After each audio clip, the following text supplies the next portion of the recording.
The planet they called a death world was truly unlike any other place in the galaxy. Its surface was harsh, unforgiving, and full of danger at every turn. The weather was violent and unpredictable. One moment the sky might be clear with a pale yellow sun shining weakly across the rocky plains, and the next moment massive storms with screaming winds and lightning strikes could tear across the land without warning. The soil itself was often poisonous, making even the smallest plants hard to survive. The Deathworlders, the people who lived there, had grown used to this constant danger. From a young age, every child learned that survival was never guaranteed, and that every choice could mean the difference between life and death. Despite the extreme conditions, the Deathworlders had adapted in ways that made them remarkable. They were stronger and faster than most species in nearby star systems, and their senses were finely tuned to detect threats long before they became immediate dangers. Their eyes could see in dim light and through dust storms. Their reflexes allowed them to dodge attacks from predators many times their size. They had developed technologies and weapons that were clever, efficient, and deadly, but they also valued skill, intuition, and courage above all else. Life on the Death World was not easy, but it had created a people who were among the most capable in the galaxy. They were respected and feared in equal measure, and their reputation traveled far beyond the boundaries of their own world. It was during one of these harsh days, with storms breaking over the Rocky Mountains in violent bursts, that the unusual signal arrived. At first, it appeared as a faint pulse of light in the communication network that the Deathworlders used to monitor space traffic. It was weak, barely noticeable, and seemed almost like interference at first. But the message had a pattern, a rhythm that caught the attention of the seasoned communications officer. It was not random noise, it was a call for help. The signal was strange, unlike anything the Deathworlders had ever received. It did not come from any known species or alliance. The technology used to send it was different, almost alien, but it carried a clear sense of urgency, fear, and desperation. The message originated from a nearby planet, a world that the Deathworlders knew little about. Reports from distant probes and travelers hinted at a civilization that was advanced, not in the way of warriors like the Deathworlders, but in science and technology. These aliens were intelligent, resourceful in their own way, but fragile. Their biology was delicate, their environment carefully controlled, and they were not built to endure extreme dangers. They relied on systems, machines, and rules to maintain their safety. And now, something had gone wrong, something so serious that they had sent a plea across the stars, hoping that anyone could answer. The Deathworlders debated what to do. Some argued caution. The universe was full of traps and false calls for help, and responding could lead them into unknown danger.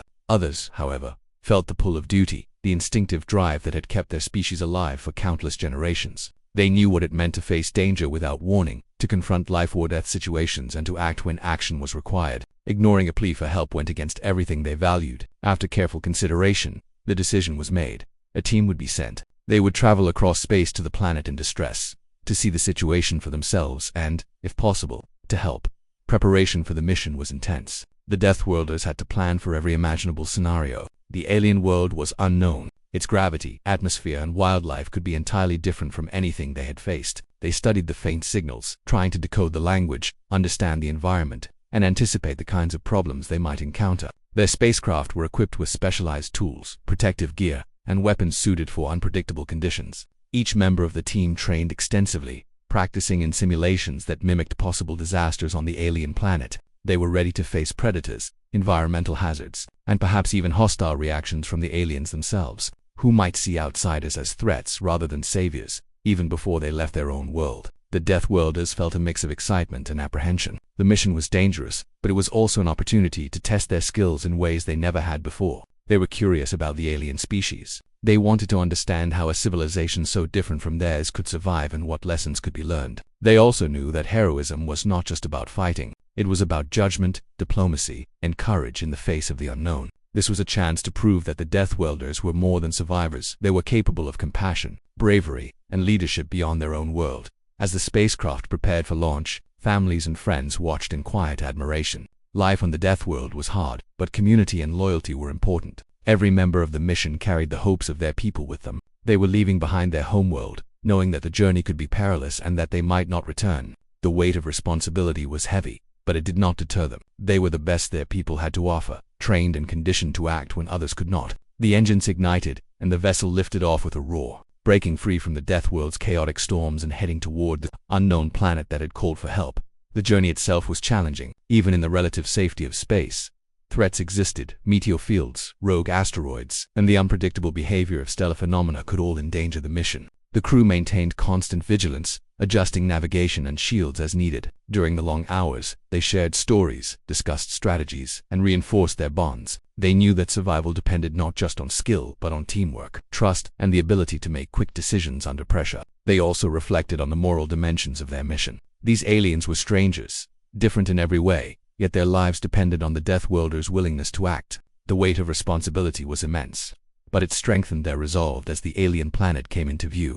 The Deathworlders could see hints of its beauty and fragility. Unlike their own harsh world, it appeared fragile, delicate, and vulnerable. Clouds swirled over vast oceans, strange forests stretched across continents, and lights from the alien cities flickered in the early evening. But even from orbit, signs of disaster were visible: storms, volcanic activity, and areas of destruction that suggested the urgency of the distress call. The Deathworlders realized that their mission would not be simple. It would test not only their survival skills but also their ability to navigate an unfamiliar world, to understand its inhabitants, and to act decisively in a crisis. Every member of the team felt the gravity of the situation. They had trained for survival, combat, and exploration, but this mission required more than that. It required empathy, judgment, and courage beyond the ordinary. They were about to step into a world that did not understand them, facing challenges that could overwhelm even the strongest individuals. And yet, they were ready. They knew that history often remembered those who acted when others hesitated, and they intended to meet that challenge. The call for help had been sent across the stars, and the Deathworlders had answered, bringing with them the promise of heroism, skill,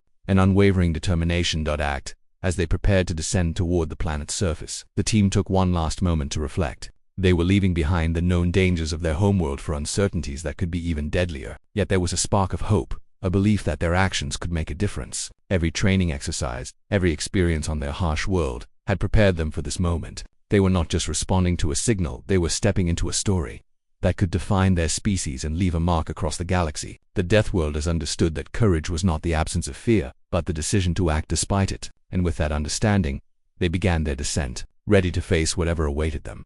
As the Deathworlder spacecraft approached the alien planet, the team began to understand just how complex the mission would be. The signals they had intercepted hinted at danger, but seeing the planet up close made the situation far more real. From orbit, the surface looked fragile and strange compared to the rugged, deadly landscapes of their own world. Gentle forests stretched alongside vast oceans, while cities of shining metal and glass glimmered under the alien sun. But the signs of catastrophe were unmistakable. Portions of the surface were scarred, with smoke rising from areas that seemed destroyed. Storms, unlike anything the Deathworlders had encountered, churned across the atmosphere in chaotic patterns, moving faster than the strongest winds on their homeworld. It was clear that the aliens were facing a disaster far beyond their ability to control. Landing on the planet was their first test. The Deathworlders had expected danger, but they had prepared themselves with caution and skill. The spacecraft's landing mechanisms engaged carefully, navigating a terrain that shifted beneath them. Unlike the rocky, solid surfaces of their homeworld, this planet's ground was soft in places, unstable in others, and unpredictable everywhere.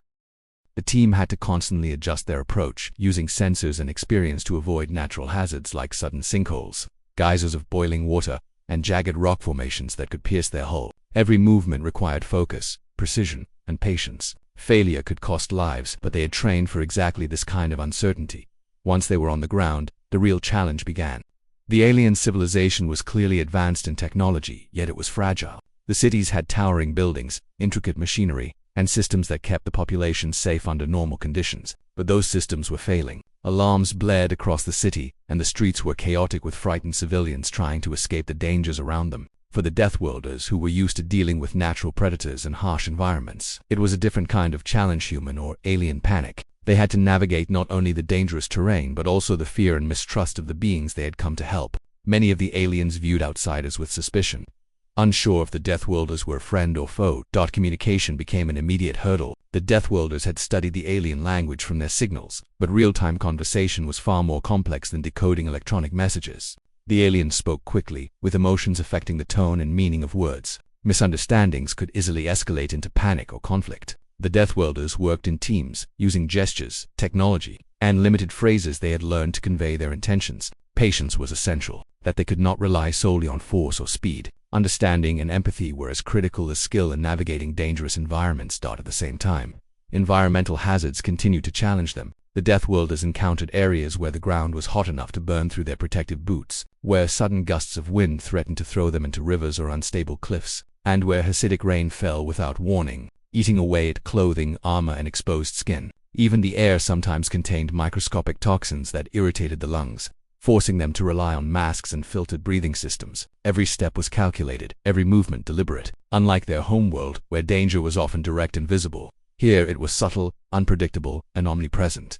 The alien civilization itself complicated the mission. The society was not unified. Panic had fractured it. Leaders argued over strategies, citizens refused to follow orders, and factions emerged, blaming each other for the impending disaster. The Deathworlders realized that solving the crisis would require more than physical strength and survival skill. Diplomacy and leadership were essential. They had to convince the aliens to trust them, to follow instructions that could save lives, and to work together despite fear and confusion. The Deathworlders, who had spent their lives in harsh conditions, understood that fear could paralyze even the most intelligent species. They needed to act decisively, calmly, and persuasively. As they moved deeper into the city, the team began to uncover the extent of the problem. The disaster was not purely natural. Some of it had been triggered by the alien technology itself. Systems meant to stabilize the environment had malfunctioned, creating dangerous feedback loops. Buildings and infrastructure were collapsing under the strain, and areas that were supposed to provide safety were becoming death traps. The Deathworlders had to assess which zones were safe to enter, which required a combination of instinct, observation, and knowledge of physics.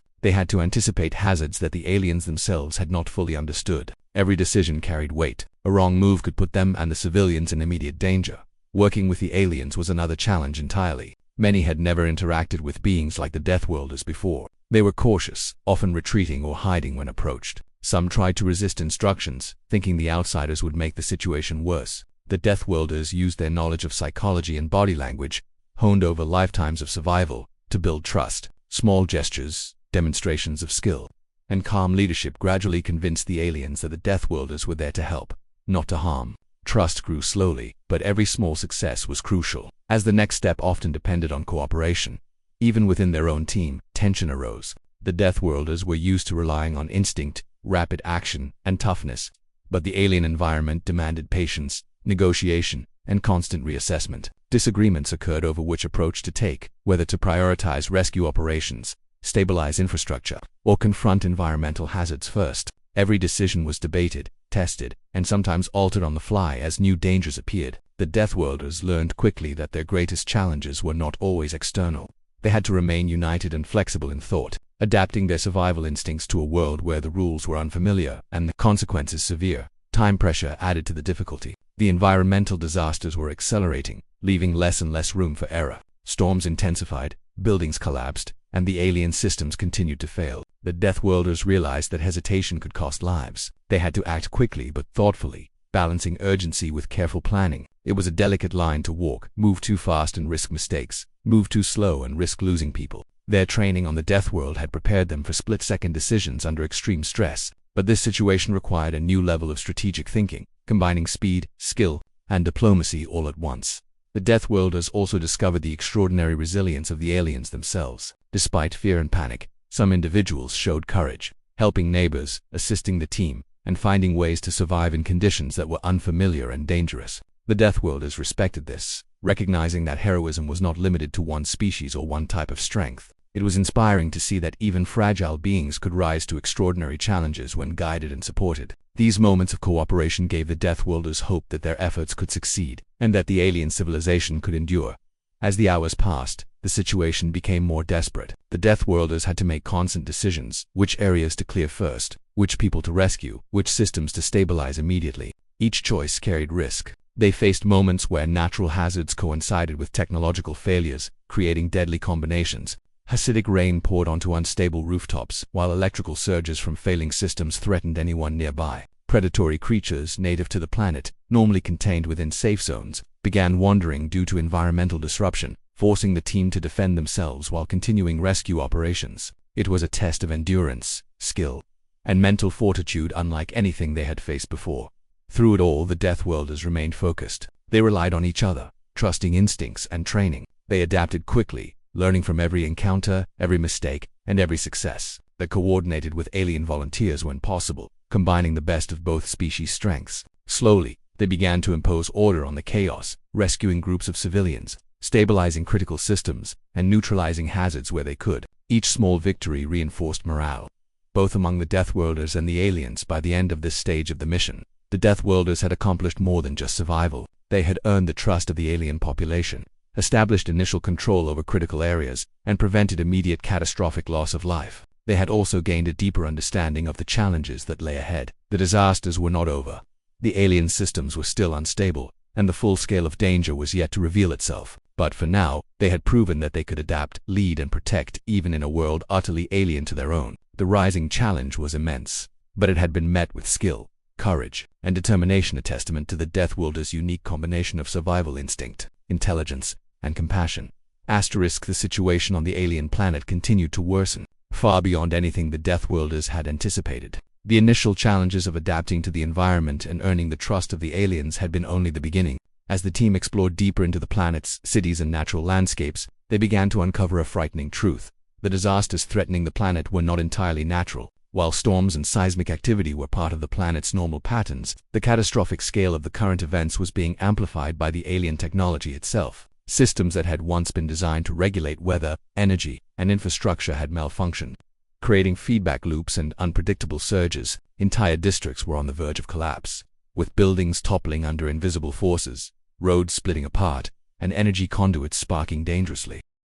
The Deathworlders quickly realized that survival alone would not be enough. They needed to act decisively to prevent the complete destruction of the alien civilization. Every team member understood that they were not merely observers or rescuers. They were the only ones capable of intervening effectively in this crisis. They had to combine their skills, experience, and instincts to navigate both the environmental hazards and the malfunctioning technology. Their first priority was to assess which areas of the city and surrounding regions could still be stabilized, and which were already beyond saving. They divided the team, each member taking a sector of the city, constantly communicating updates and warnings to coordinate their actions. Time was their enemy. As the team moved, they saw the chaos unfold in real time. Explosions of energy from failing systems sent debris flying through the air. Acidic rain began to fall again, forcing the team to activate protective shields and breathing apparatuses.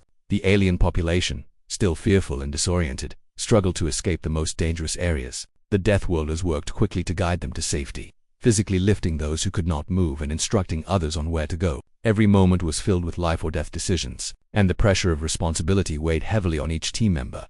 The escalation became even more intense when the Deathworlders discovered the source of the most dangerous malfunctions. Deep within the city, a central energy system that powered critical parts of the planet had gone completely out of control. Its design was sophisticated, far beyond the Deathworlders' experience, yet its instability threatened the entire planet. If left unchecked, the system could trigger chain reactions in the environment, releasing destructive energy and collapsing infrastructure at an alarming rate. Approaching it was risky, as the area was fraught with unstable platforms, electrical surges, and volatile energy conduits. It was a critical moment. The success or failure of the mission hinged on their ability to intervene.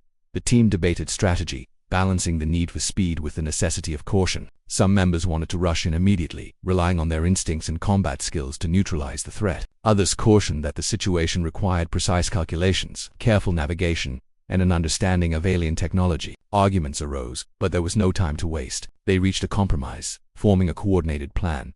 Some would stabilize the area physically, creating safe zones and preventing further damage, while others would attempt to interface with the alien system to bring it under control. The Deathworlders knew that hesitation could cost countless lives, but rash action could be equally deadly. As the team advanced, they faced unexpected dangers. Native predators, normally confined to remote regions, had been displaced by environmental disruption and were now roaming the city. These creatures, though unfamiliar to the Deathworlders, were aggressive and fast, attacking anyone who came near. Simultaneously, structural collapses forced the team to make split-second decisions, jumping over fissures, dodging falling debris, and navigating crumbling walkways. Every step demanded skill, focus, and courage. Some team members were injured, but retreat was not an option. They pressed forward, driven by determination and the knowledge that failure would mean the annihilation of the alien civilization they had come to protect. The critical moment arrived when the team reached the central energy system. The scale of the threat was even greater than they had imagined. Energy arcs leapt across platforms,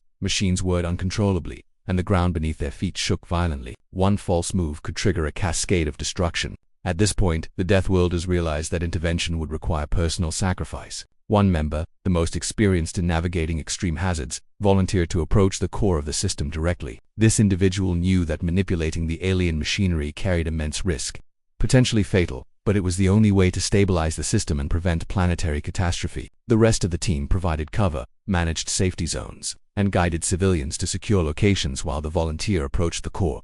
The actions of this team member defined the essence of heroism. Moving carefully through the unstable environment, they used a combination of physical skill, intuition, and limited knowledge of alien technology to manipulate the system. Sparks flew, energy arcs crackled dangerously close, and the ground trembled beneath them. Every second counted. At times, it seemed the system would overwhelm even the most precise intervention, threatening to erupt in an uncontrollable explosion. Yet, the Deathworlder pressed on, adjusting circuits, rerouting energy flows, and neutralizing the most volatile elements of the machinery. Their focus never wavered, even as the risk of death became almost immediate. Meanwhile, the rest of the team continued their efforts to protect the aliens. They formed chains to evacuate civilians, fought off displaced predators, and reinforced temporary shelters. The aliens, who had been skeptical and fearful, began to recognize the dedication and bravery of the Deathworlders. Some offered assistance, guiding the rescuers through safe paths, carrying supplies, or helping those unable to move. The growing cooperation between species became a crucial factor in the success of the mission, demonstrating that courage and trust could transcend differences in biology, language, and culture. The tension reached its peak as the energy system began to stabilize,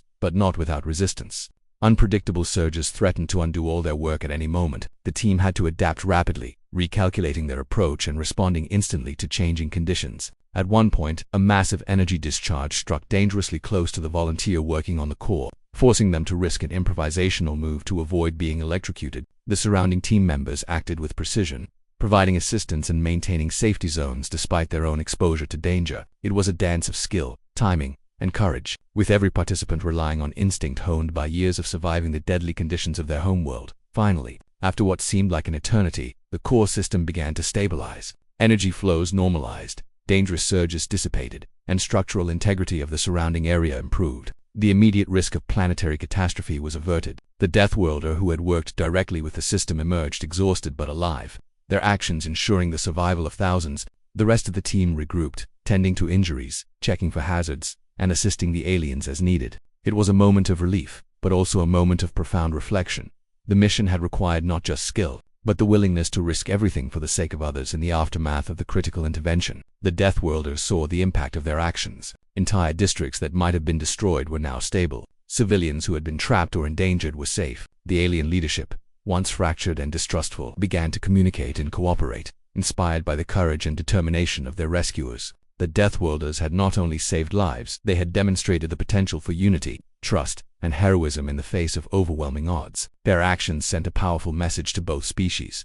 Bravery and selflessness could achieve the impossible, even in the most dire circumstances. This escalation and critical moment had a lasting effect on the Deathworlders themselves. They realized that survival skills and combat prowess, while essential, were only part of what made them effective in extreme situations. True heroism required judgment, empathy, adaptability, and the willingness to face danger head-on for the benefit of others. The lessons learned here about trust, teamwork, and courage under pressure would stay with them for the rest of their lives. They had faced a situation that was beyond anything they had encountered on their homeworld, yet they had succeeded because of their training, instincts, and dedication to a cause greater than themselves. As the dust settled and the planet began to stabilize, the team took stock of what had happened. They had confronted chaos, danger, and uncertainty at every turn. They had risked their lives to save beings completely unlike themselves, and in doing so, they had proven that heroism was not confined to any one species or environment. The critical moment had passed, but its lessons would resonate for a long time. The Deathworlders knew that the journey was not over. Challenges remained, systems still needed oversight, and the aliens still required guidance to rebuild. But for now, the immediate threat had been neutralized, and the courage of the Deathworlders had made the difference between life and annihilation. After the most dangerous moments of the mission, the Deathworlders began the long, careful process of stabilizing the alien planet. The immediate threats, collapsing buildings, uncontrolled energy systems, and deadly environmental hazards were still present, but they were now manageable thanks to the heroic efforts of the team. Every member of the group understood that success depended not just on a single act of bravery, but on sustained attention, careful planning, and cooperation with the aliens themselves. The mission had reached a turning point. The critical moment of life or death decisions had passed, but the work of ensuring lasting safety and recovery had only just begun. The team split into specialized units, each with a specific focus. Some continued to maintain control over the alien energy systems, monitoring outputs, stabilizing volatile circuits, and preventing new surges. Others focused on physical recovery, clearing debris from the streets, reinforcing weakened structures, and establishing temporary shelters for those who had lost their homes. Additional members coordinated with the alien population, teaching them how to safely navigate damaged areas and how to operate emergency systems that could prevent further disaster. These coordinated efforts required constant communication, precision, and adaptability, as even small mistakes could lead to renewed danger. One of the most important aspects of the resolution was the relationship between the Deathworlders and the aliens. The initial distrust and fear that had complicated the mission gradually gave way to cooperation and mutual respect. The aliens had observed the Deathworlders' courage and determination firsthand. They saw how the team risked their lives without hesitation, not for reward, not for recognition, but simply to save others. Slowly, many began to assist the Deathworlders, providing local knowledge, manpower, and resources. Together, they formed an organized effort that combined the aliens' technological expertise with the Deathworlders' experience in dealing with extreme danger. It was a remarkable example of interspecies teamwork. The physical recovery of the planet was immense. Streets and bridges had been destroyed, energy systems were unstable, and countless civilians had been displaced. The Deathworlders applied their survival skills in ways that went beyond combat or raw strength. They had to understand alien architecture, predict how damaged structures might fail, and devise methods to stabilize them. They taught the aliens to work quickly and safely, using tools and techniques that were unfamiliar but effective. For example, in one area, a city block had been weakened by energy surges. The Deathworlders led the aliens in reinforcing support beams with materials they had scavenged from the surrounding environment. It was a delicate, dangerous process, but their combined efforts held the structures together and prevented further collapse. Energy systems posed a constant threat. Even after the critical core had been stabilized, residual surges and faulty machinery remained dangerous. The Deathworlders had to devise ways to monitor and manage these systems without causing new disruptions. Using a combination of their own technology and the alien systems, they created controlled sequences to gradually restore stability. Every adjustment was calculated, measured, and doubled. One miscalculation could trigger a chain reaction, potentially undoing all their hard work. Their experience in high-risk environments proved invaluable, as they were able to anticipate dangerous patterns and act before disasters could strike. Meanwhile, the civilian population slowly began to recover. At first, fear and panic were widespread. People had lost homes, loved ones, and confidence in their ability to survive. The Deathworlders understood that recovery was not just physical but emotional. They worked to inspire confidence, demonstrating that order could be restored and that the people themselves could contribute to their survival. They set up safe zones, provided guidance, and coordinated evacuation routes for vulnerable groups.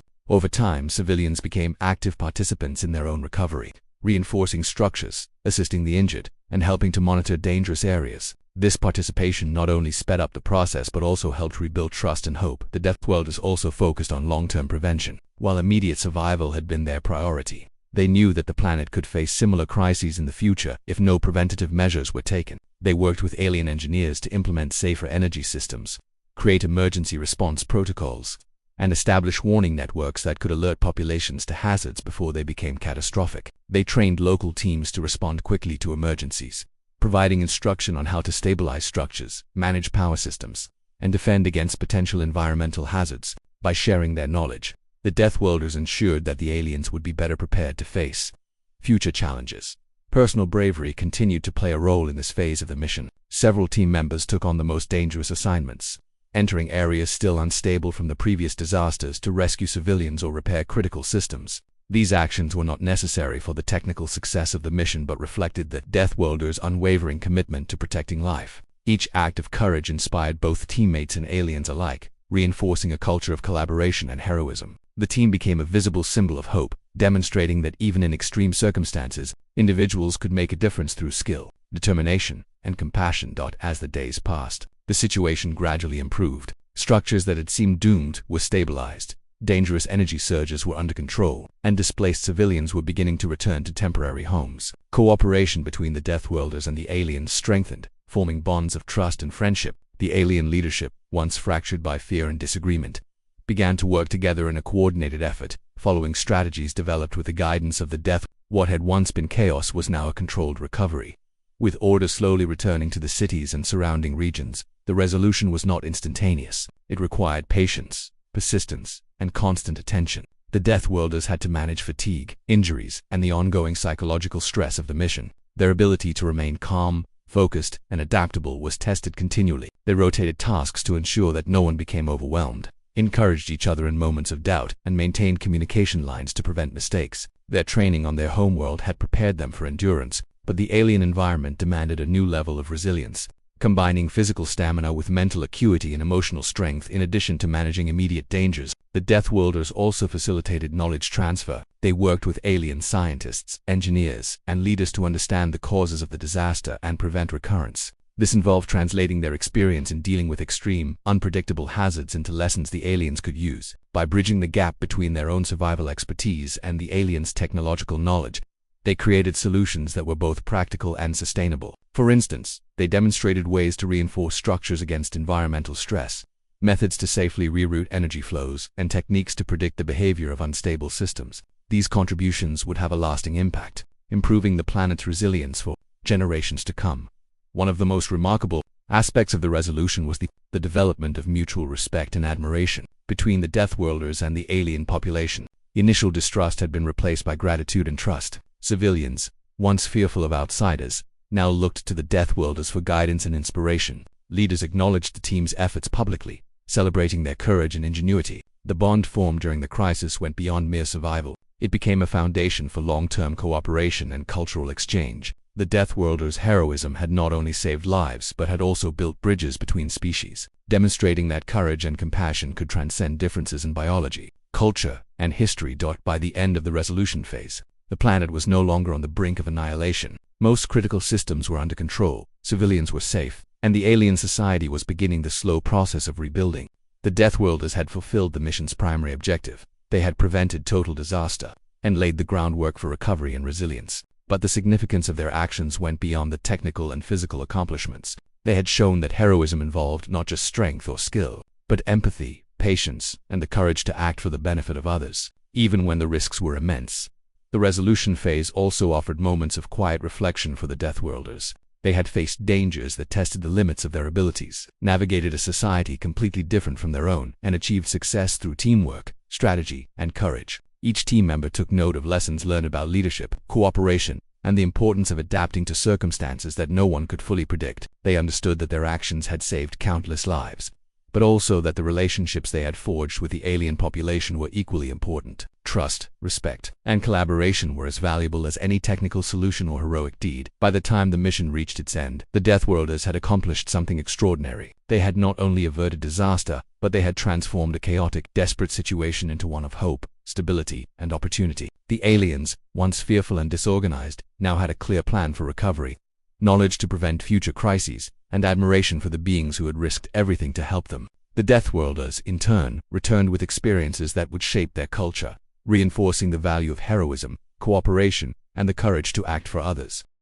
The success of this resolution marked a turning point in the history of both species. It demonstrated that even in the most extreme circumstances, intelligence, skill, and compassion could overcome overwhelming odds. The Deathworlders had proven that they were not merely survivors of their harsh homeworld, but true heroes capable of shaping the fate of others. Their actions in this phase of the mission would be remembered not only as a story of survival but as an example of courage, wisdom, and selflessness. After the immediate dangers had passed and the alien planet had been stabilized, the Deathworlders began to reflect on everything that had happened during the mission. The experience was unlike anything they had ever faced. On their homeworld, danger was constant, but it was always familiar predator, a storm, or harsh terrain. On this alien world, however, every challenge was new, unpredictable, and unlike anything they had trained for. The environmental hazards, failing technology, and panicked population had tested their skills, patience, and courage to the utmost. They had been forced to adapt continuously, to think creatively, and to act decisively in situations that no one could have foreseen.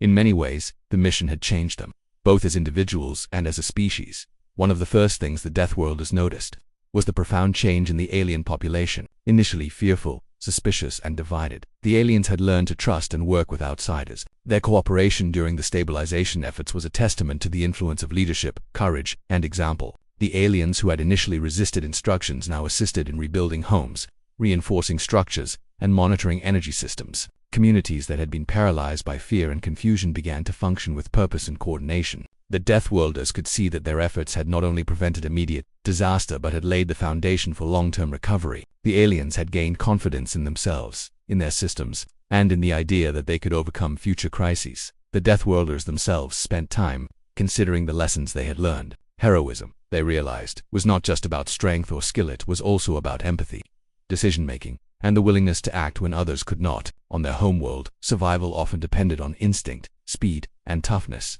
On the alien planet, however, the team had to balance those qualities with diplomacy, patience, and strategy. They had to build trust, communicate across cultural and biological differences, and work together with beings who were unlike anything they had ever encountered. This required a new form of courage, one that combined physical bravery with emotional intelligence and moral resolve. As they assisted in the reconstruction efforts, the Deathworlders also observed the resilience of the aliens themselves. Despite having faced near-total destruction, the alien population demonstrated remarkable adaptability. They learned quickly, following guidance on stabilizing energy systems, reinforcing infrastructure, and creating emergency plans. Many contributed in ways the Deathworlders had not anticipated.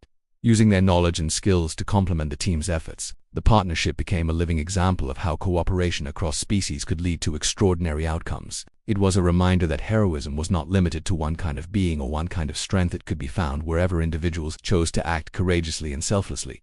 During this period, the team also reflected on the personal costs of the mission. They had faced extreme dangers and made sacrifices that could easily have resulted in loss of life. Injuries, exhaustion, and emotional strain had tested each member to their limits. Yet these experiences had strengthened their bond as a team. They had learned to rely on one another completely, trusting instincts, judgment, and expertise. The lessons in teamwork, communication, and mutual support were as valuable as the technical achievements of the mission. Every member came to understand that survival was not solely about individual ability. It depended on collaboration, trust, and the shared commitment to a greater purpose.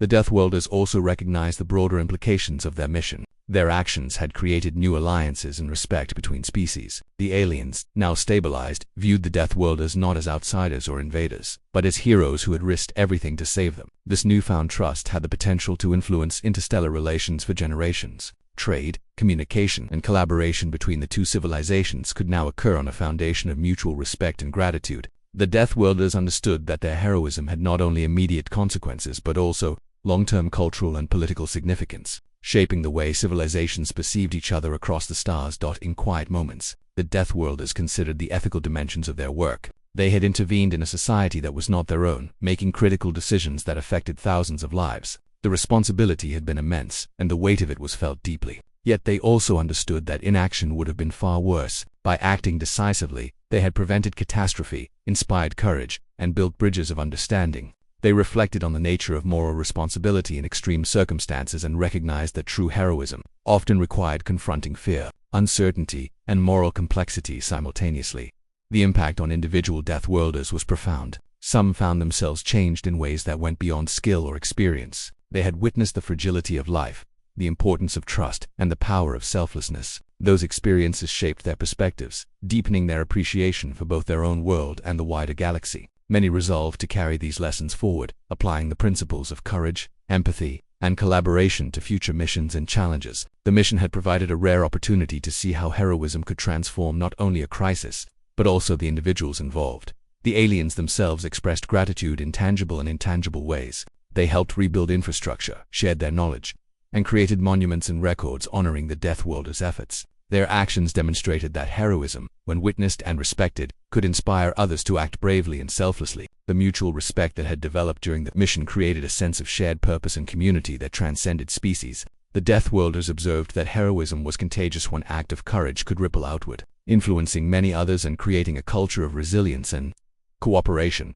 Reflection also brought an understanding of the role of preparation and training. The Deathworlders realized that everything they had learned on their homeworld survival skills, combat training, environmental awareness, and adaptability had been critical to the success of the mission. However, these skills alone would not have been enough without the ability to adapt to an entirely new environment, communicate effectively with an unfamiliar species, and act with empathy and judgment under extreme pressure. The combination of instinct, training, and moral courage had made their success possible. This realization reinforced the importance of holistic preparation, physical, mental, and ethical, for any mission that involved danger and the potential to save lives. As the planet's systems stabilized and daily life returned to a new kind of normal, the Deathworlders also considered the future. They had helped create resilience in the alien society, but they knew that vigilance would still be necessary. They left behind protocols, training programs, and guidance for the aliens to maintain their systems and respond to future crises. Their involvement had been a catalyst, but the ultimate responsibility now rested with the alien population themselves. The Deathworlders hoped that the lessons in courage, cooperation, and trust would remain embedded in the culture, ensuring that future generations would be better prepared for whatever challenges might arise.